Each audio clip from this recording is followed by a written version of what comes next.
3, de 1 ao 12.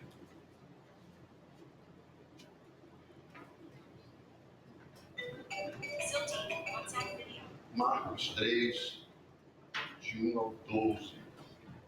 A gente possa meditar um pouco na palavra de Deus nessa noite. Diz assim a palavra do Senhor: outra vez entrou na sinagoga Jesus, lógico, estamos falando de Jesus, e estava ali um homem que tinha uma das mãos mirradas. Estava observando-os se curava no sábado, para o acusarem.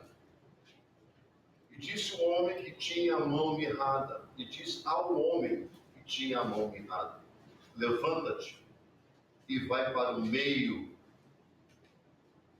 E perguntou-lhes, Jesus perguntando aos que estavam em volta: é lícito no sábado fazer bem ou fazer mal? Salvar a vida ou matar? E eles calaram-se. E olhando para eles em redor com indignação, condenou-se da dureza do seu coração e disse ao homem: estenda a tua mão. E ele estendeu, e foi-lhe restituída a sua mão, sã como a outra. E tendo saído, os fariseus tomaram logo conselho com os herodianos contra ele, procurando ver como o mataria. E retirou-se Jesus com seus discípulos para o mar, e seguiu uma grande multidão da Galileia e da Judéia, e de Jerusalém, e da Idumeia, e do Jordão, além do Jordão, e de perto de Tiro e de Sidom, uma grande multidão que, ouvindo quão grandes coisas fazia, vinha ter com ele. Ele disse aos seus discípulos que lhe tivesse sempre pronto um barquinho junto a ele, ou junto dele, por causa da multidão, para que não o oprimisse, porque tinha curado a muitos, de tal maneira que de todo quanto tinham alguns maus se arrojavam sobre ele, para lhe tocarem. E os espíritos imundos, vendo-o, prostravam-se diante dele e clamavam, dizendo: tu és o Filho de Deus. E ele os ameaçava muito, para que não o manifestasse. Até o 12, né? Isso. Volta para mim lá no versículo 1. Essa história é interessante. Por quê? Porque quando a gente olha para o contexto do que está se falando, primeiro que a gente entende que era um dia de sábado, né? Era o dia do Shabá, era o dia onde o povo de Deus parava para poder estudar a palavra de Deus. Sinagoga representa lugar de ensino, tá? Não era lugar de adoração, mas era lugar de ensino. Porque quando Jesus formou a igreja, ele trouxe o templo e trouxe a sinagoga, tá? Aí juntou tudo, fez a igreja. Porque quando você queria estudar, ouvir a palavra de Deus, você ia à sinagoga. Eram pequenos lugares onde eles paravam para estudar. O templo de adoração era Jerusalém, era o templo para adoração. Então, Jesus juntou tudo isso, fez a igreja onde as duas coisas são feitas. E aí eles estavam ali reunidos. Lógico, aqueles que apoiavam a Jesus e aqueles que não apoiavam Jesus. Lógico, o próprio povo de Deus que não queria que Jesus praticasse ou pregasse o novo evangelho, o evangelho. Porque a gente sabe que o cristianismo era odiado pelo judaísmo por causa da inovação, né? Bom, isso aí vocês já sabem, a gente não vai entrar nessa questão, nessa visão, e nem nessa leitura. A leitura de hoje é este homem da mão mirrada. A Bíblia conta que ele tinha uma das mãos mirradas. Não disse se era direita ou esquerda, mas era uma das mãos mirradas. A dificuldade que este homem tinha.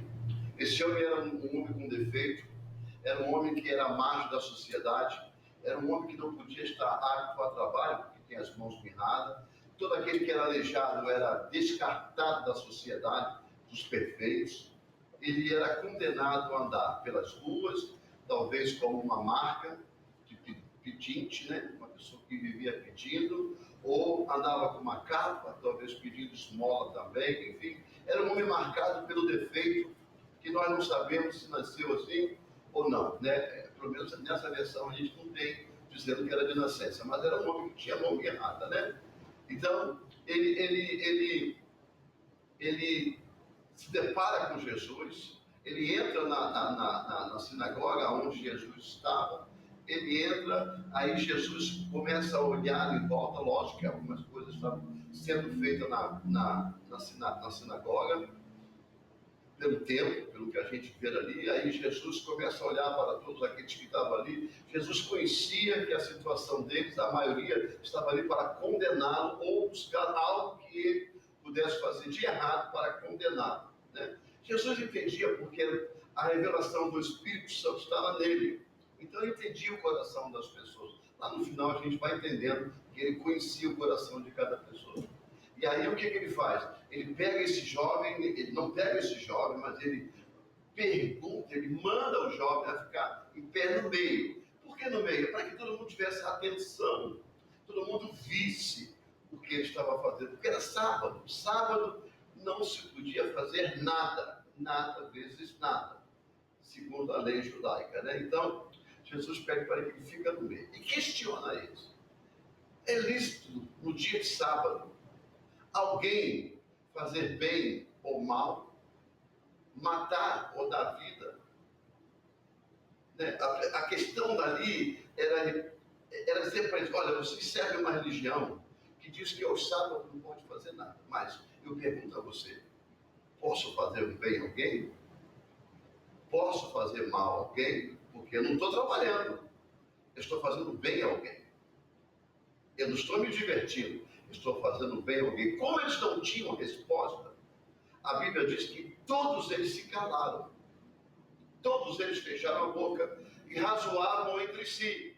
Por quê? Porque eles sabiam que Jesus ia tomar alguma atitude. Ia tomar alguma atitude.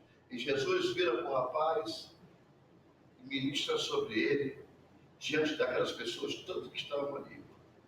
E a mão daquele homem se torna uma mão tão perfeita quanto a outra. A gente, quando olha para esse texto da Bíblia, passa para mim, esse é o versículo 4, não é isso? Passa para o 5 para mim. Jesus vendo a indignação, condenando-se a natureza do seu coração, disse ao homem: estenda a tua mão. E ele estendeu, e foi-lhe restituída a mão sã como a outra. Ou seja, ele disse assim: só estende a mão. É interessante que para um Jesus toca no olho, passa lama, no outro Jesus passa saliva, no outro Jesus ordena, né? E as coisas vão. A esse, Jesus só pediu para ele: só estende as suas mãos. Só estende as suas mãos, e a mão dele foi restituída, sã como a outra. Sabe por que Jesus não ministrou nenhum tipo de sermão, ou frases, ou ordenação, nada disso? Assim, após dizer assim, estende as suas mãos. Sabe por que Jesus não pegou na mão dele? Sabe por que Jesus não pegou nele? Porque se ele tivesse feito isso, eles poderiam atribuir que Jesus estava trabalhando naquela hora. Jesus não chegou de longe falando com ele pelo fato de dizer que ele não teve que levantar, teve que andar, teve que ir até aquele homem, não. Ele só conversou ao ponto de soltar algumas palavras, falar algumas palavras, e a mão daquele homem foi totalmente restituída. O fato daquela mão daquele homem ser restituída não é apenas uma mão ser restituída, é provar para esse que tem um coração duro que a graça do Senhor não depende de dia. A graça do Senhor não depende de religião. É por isso que a religião mata. A religião destrói a pessoa. Sabe? É por isso que muitos entram dentro da igreja, às vezes com o coração puro, aberto, para poder receber a palavra do Senhor, mas aquela frase não pode, mas você ainda não pode, ou você ainda não pode, ou você ainda não pode fazer, essas coisas matam as pessoas. Porque é religião. Porque é religião. O que não está escrito na Bíblia é religião. Por isso que Jesus pergunta para ele, é lícito, ou seja, está escrito aí no Pentateuco que eu não posso fazer um bem a alguém, dar a vida para alguém, ou matar alguém, ou fazer bem ou fazer mal. Está escrito aí. É isso que está escrito. É isso que a gente tem que... Sabe, irmão, foi o que eu falei no domingo. Poucas palavras que eu pude dar. A gente fica vivendo do que as pessoas falam, só que a gente não vai buscar na Bíblia o que a Bíblia diz. A gente aprende aquilo, só que a gente não... A Bíblia precisa ser lida e entendida. Então, o que acontece? Se você tem é por isso que a Bíblia diz que o hábito... É a Bíblia que diz, né? Não é a Bíblia. A Bíblia diz, os maus hábitos corrompem os bons costumes, não é isso? Ou vice-versa, não é isso? Corrompe os bons costumes. Por quê? Porque o mundo diz que tem, lá fora tem um provérbio que diz que o hábito do castigo faz a boca torta. Então, tudo que você vai absorvendo no meio, não procura se aprofundar para ver se é verdade, você vai vender do mesmo jeito. Esse que é o problema dentro da igreja. Dentro da nossa, das igrejas. Esse é o problema. Porque o que acontece é que quando... Olha, isso aconteceu antes de Paulo, e depois Paulo veio corrigindo tudo isso. E é por isso que as cartas de Paulo vêm até hoje nos conduzindo a gente se corrigir no que é leitura bíblica. Por quê? Porque senão a gente vai para costumes. Para costumes. Não é abrir a igreja para qualquer tipo de coisa. Mas a gente não pode repetir aquilo que os outros dizem. A gente tem que repetir aquilo que a Bíblia diz. É por isso que Jesus questionou eles. Vocês dizem que eu não posso. Você diz que as pessoas não podem. Agora eu pergunto, posso fazer o bem no sábado? Posso fazer o mal no sábado? Porque se eu não socorrer, eu vou fazer o mal a ele. Mas se eu fizer um bem, vocês me condenam. A religião me condena. Então, a gente tem que parar e começar a ler mais Bíblia e entender mais a Bíblia. Porque Jesus combateu a religião com a palavra. É isso que a gente tem que fazer hoje. Porque senão a gente fica repetindo as religiões. A gente fica repetindo os costumes. Que os outros... Eu aprendi assim. Sabe, eu aprendi. Você aprendeu, mas será que você não se interessou de ver o que está dizendo realmente na Bíblia? O costume da mulher de cabelo comprido antigamente na Bíblia. Por que ela usava um véu? As pessoas trazem para hoje. Não, tem que ter cabelo comprido. Senão você vai parecer uma prostituta. Não era isso. Não era isso. É porque as mulheres que serviam a deusa, elas raspavam a cabeça para ser a discípula ou apóstola daquela época, ou a quem seguia aquela deusa, raspavam a cabeça e eram prostitutas no templo. Só que elas se convertiam, mas o cabelo não nasce da manhã para o dia. O cabelo nasce com o tempo, com o mês, e vai crescer. Então, Paulo diz, olha, para que você não seja confundida com prostituta dentro do templo, coloque um véu sobre a sua cabeça. Pronto, as pessoas pegam isso e trazem para hoje. E aí tem que ter cabelo comprido, tem que usar véu na cabeça. Tudo isso é coisa que a gente tem que pegar e ler. E entender o que está acontecendo. Entender o que está acontecendo. Eu não posso usar isso, não posso usar aquilo, porque se eu usar brinco, estou adornando, porque quem usava isso era as prostitutas. Calma, não é isso. Lê a Bíblia, entende a Bíblia. Não traga o Antigo Testamento numa época que você está vivendo o Novo Testamento. Não dá. Agora, lógico que tem ordem, decência e equilíbrio, não tem jeito. Mas a gente precisa entender e procurar o que a Bíblia diz. E Jesus bateu nesse povo dessa forma. Vocês querem o quê? Que eu deixe esse homem com a mão mirrada? Eu posso fazer a mão dele ficar curada. Mas ele vai sair daqui com a mão mirrada porque hoje é sábado? Será que ele vai me encontrar amanhã? E logo depois Jesus saiu dali. Será? Porque hoje é sábado, tem que morrer. ninguém pode fazer nada. Você sabe, tem que passar fome, ninguém pode fazer nada. Então Jesus fala, ei, não é assim. Se eu posso fazer um bem em Deus, eu vou fazer o bem. Se eu posso gerar vida, eu vou gerar vida. Se eu posso consertar, eu vou consertar. Por quê? Porque senão a tradição abafa, morre. Não tem jeito, ela sufoca o povo. Então a gente tem que entender essas coisas. A gente precisa perceber essas coisas. Porque senão a gente vem debaixo de costume. Porque tem pessoas, irmãos, tem pessoas que através da tradição, elas permitem punir algumas pessoas que são novas convertidas, até porque elas precisam entrar no cabresto. Olha, quem muda o coração do homem não é a doutrina da igreja, sabe, do hábitos e costume. Quem muda o coração do homem é a palavra de Deus. É a palavra de Deus. Então, mas no meu tempo, no seu tempo, não quer dizer que você era do céu. Você era pecador no seu tempo e é pecador hoje. É a mesma coisa. Não, mas eu aceito. Continua pecando. Se não for misericórdia, a gente continua pecando. Então a gente precisa parar um pouco para analisar as coisas e entender a boa vontade do coração de cada um. Mas a pessoa pode fazer isso, daqui a pouco vai dar uma vergonha na igreja. E quantos são batizados há tantos anos? E quantos fazem parte da igreja há tantos anos dão vergonha? Quantos? Quantos? Agora, o que ele tem que fazer é o quê? Consolidar as pessoas. O que Jesus fez aqui, irmão, é justamente isso. Ele fez um bem a quem ele nem conhecia. Mas tentando mudar um coração duro, que preferia que as pessoas, que esse ser humano vivesse numa mazela, de uma mão mirrada, sem poder trabalhar, sustentar uma família, ou viver mendigando, porque era sábado. E você não pode fazer nada disso. Então você não pode, porque você é pecador. Então você vai para a igreja, vai ter que sentar lá atrás, calar a boca, não pode fazer isso, não pode fazer. Não pode ser assim. Ele tem que ser amado. Ele tem que ser cuidado. Porque está doente, como você foi doente, e está doente também hoje. Só que uma doença melhor. Porque se você está aqui e eu estou aqui, é porque a gente ainda está doente, precisa ser curado. Porque senão a gente já tinha sido arrebatado. Santo demais é arrebatado. Verdadeiramente.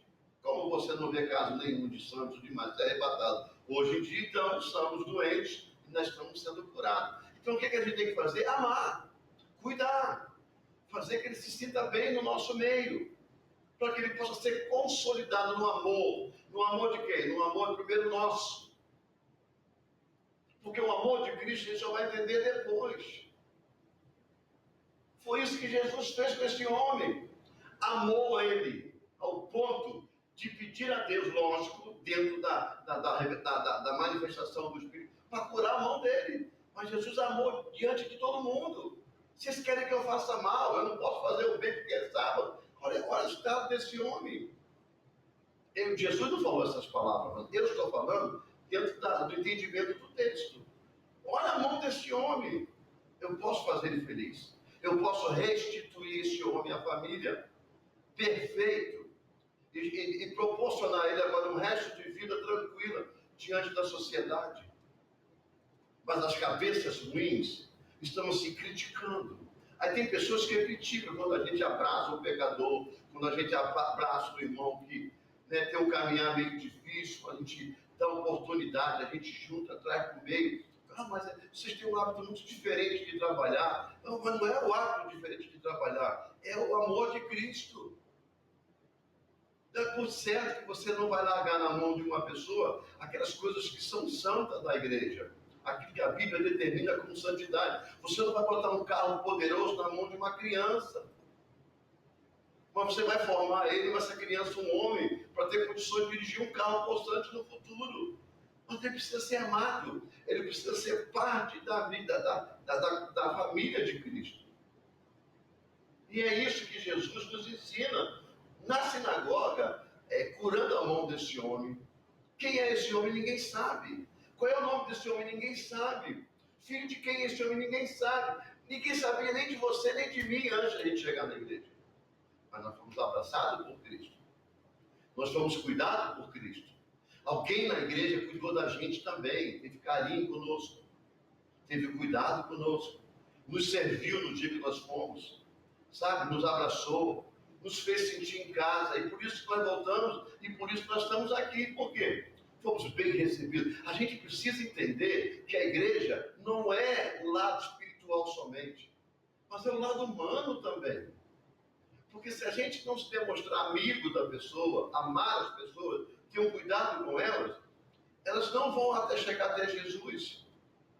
Porque elas estão carentes de abraço, de carinho, sabe, de achego. Estão carentes. E se a gente não fizer isso, não vai acontecer delas conhecer Jesus. É por isso que a gente tem que aparecer, nós temos que se tornar mais parecido com Jesus. Amar como Jesus amou. Amar a prostituta, amar aquele que o odeia, amar aquele que não gosta dele, aquele que persegue. Tem que amar, não tem jeito. Não é levar para sua casa para morar junto, para comer o mesmo prato. Não é isso. É amar, é cuidar, é estar atento quando precisar. Principalmente na casa do Senhor. Principalmente quando as pessoas entram na sinagoga, entram na igreja, a gente tem que aprender a amar mais essas pessoas. A conviver mais com elas, a abraçar mais elas. Para que elas voltem.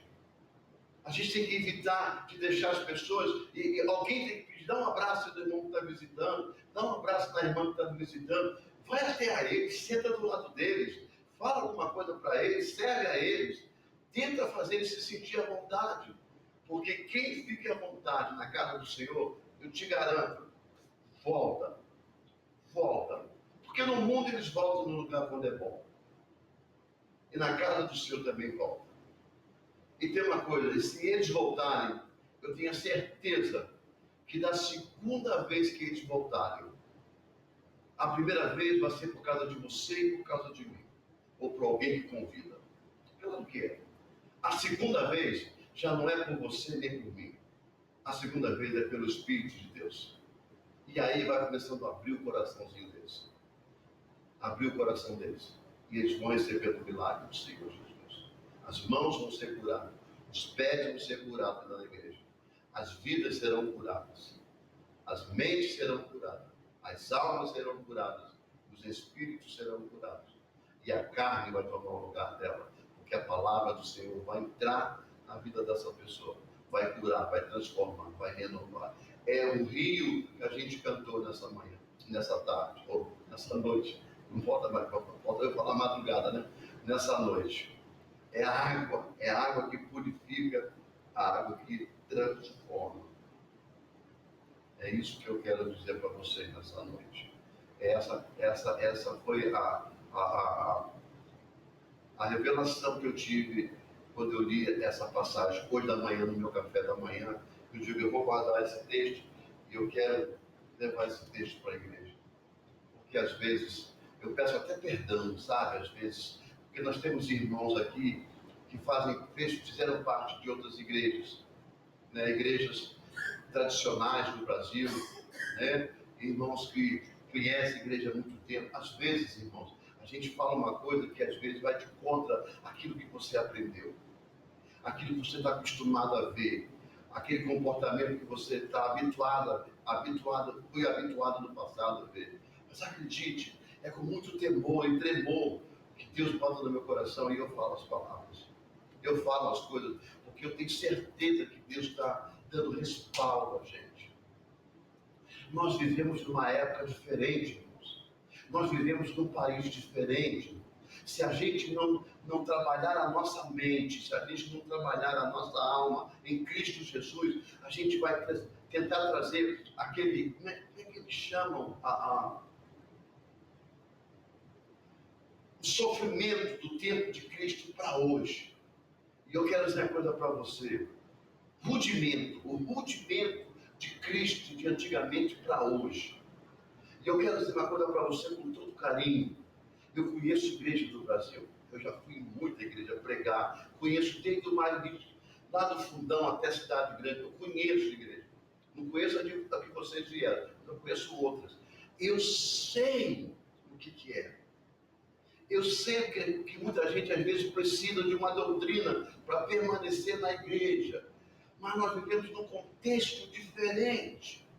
Uma igreja no Brasil, no contexto, não é a mesma igreja na América. Aqui o povo larga a igreja por qualquer coisa, porque tem dinheiro.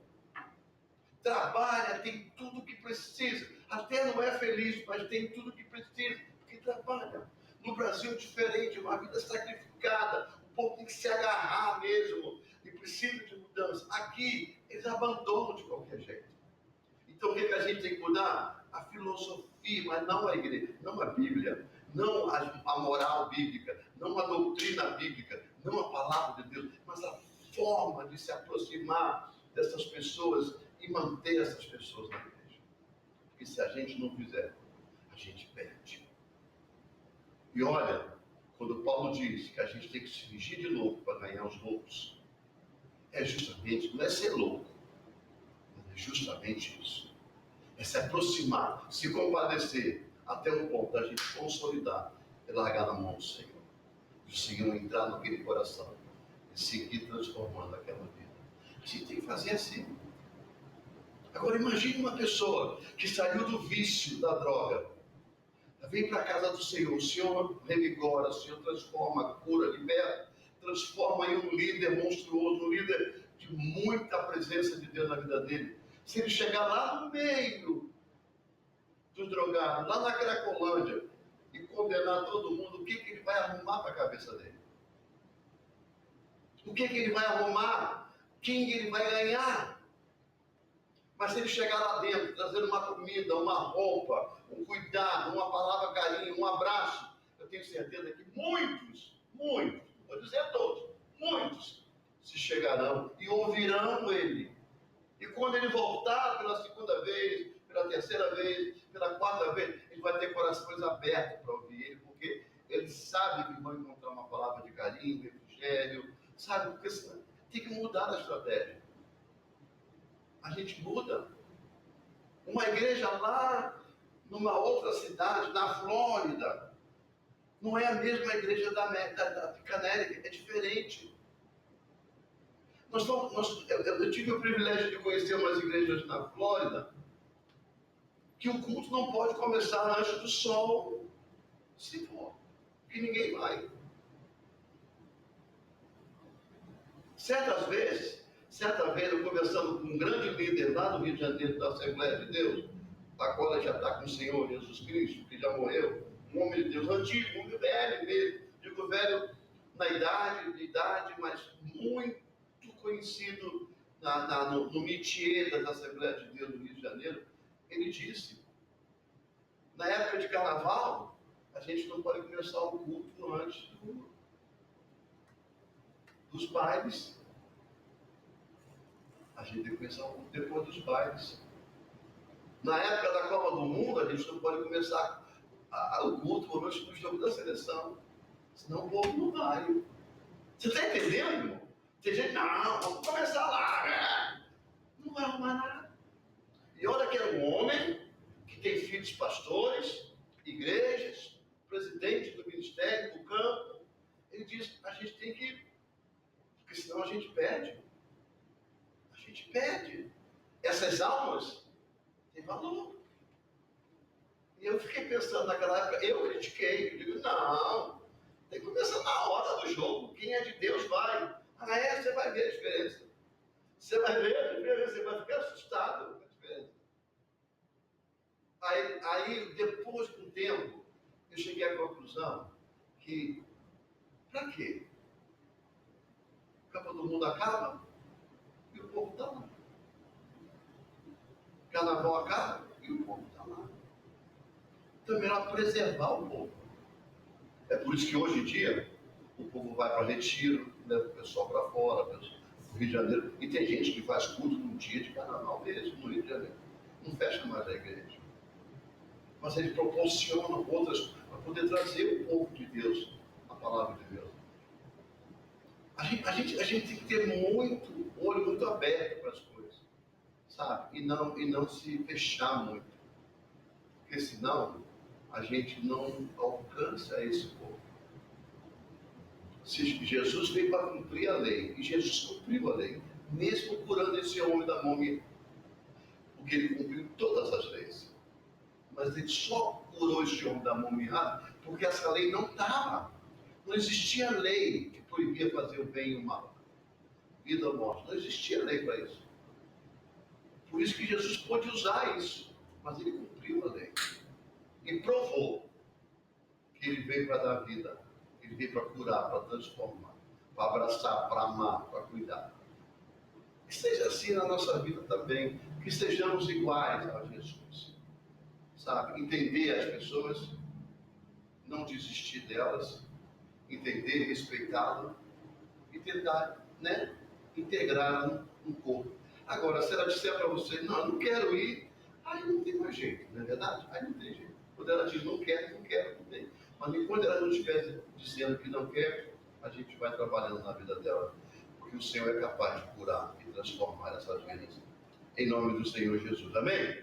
Então vamos orar nessa noite, vamos fazer a nossa reunião de oração, vamos trazer os nossos pedidos, aqueles que